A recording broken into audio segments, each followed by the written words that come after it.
Can you tell us just a little bit about yourself? How you ended up in Ferdinand, why you live here, what keeps you happy here? Right.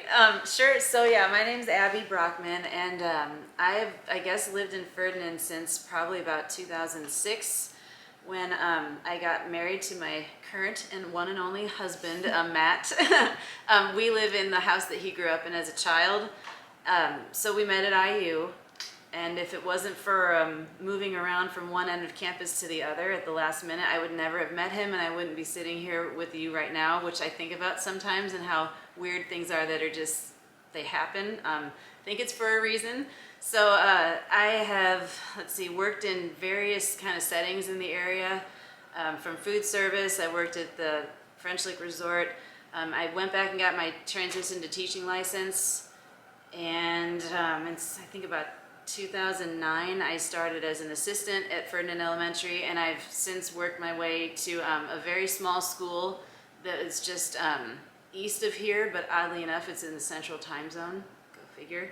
But it's Perry Central, and I teach English to 7th and 8th graders, which, yes, I know, 7th and 8th grade English. I also get to be in the library in the afternoons, and that's kind of where I find my peace, and just where I can kind of collect my thoughts and get creative, which is awesome. So that is kind of what I really like about this area, is that if you do need that time to yourself to just kind of unwind, there's a lot of opportunities for that. Although I have noticed that there seems to be more and more people coming to the area, which is good, but also, you know, it's just, there's a balance that I hope we maintain. But I really like to be out in nature.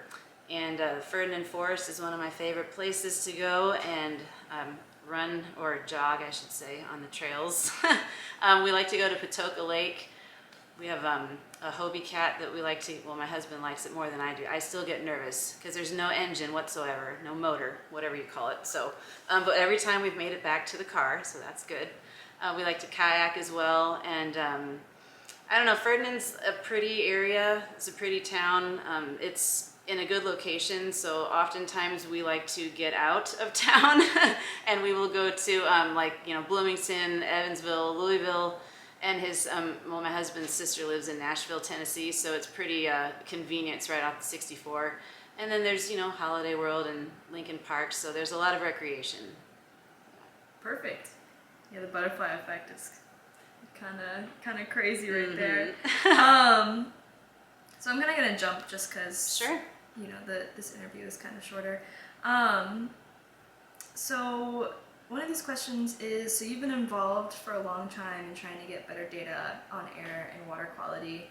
Can you tell us a little bit about why and what it's like to be doing, like a citizen doing citizen science?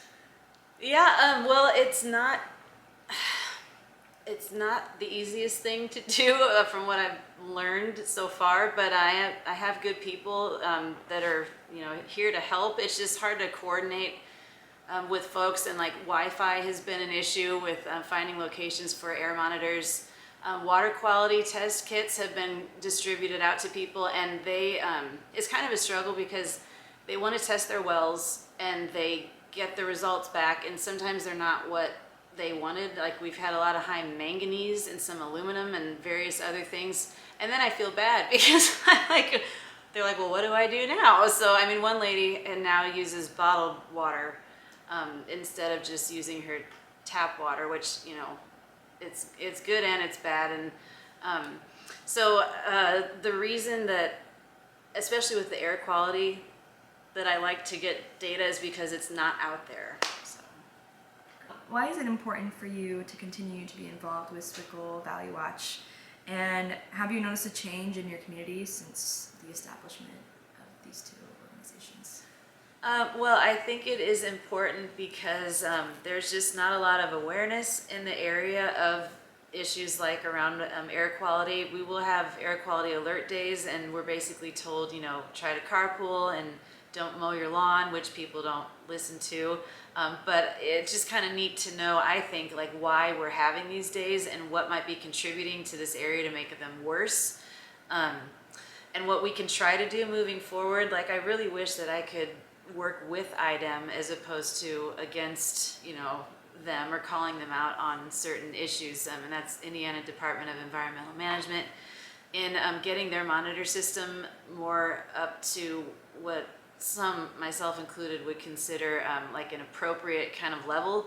Because what really bothers me is right now with their monitors, they don't have very many. So in Perry County, for example, there's one monitor for ozone. So the only thing we could potentially be out of, what is it called? Out of attainment, I guess, for would be ozone. There's 5 other criteria pollutants that, because we don't monitor them, are considered in an attainment zone. So they're saying, oh, you're totally good to go. You can just add more, factories and add more industry and just send out as much more stuff as you want to into the air, because we are really unclassifiable, but that is partnered with being in an attainment zone. And I would really like to get the data from them, because that's the only valid, super valid data that shows that, whoa, like we are not in an attainment zone. We have a lot of violations, and maybe that has some kind of connection with the health and just quality of life. So if I can have any part in that and helping this area be healthier, I'm all for it.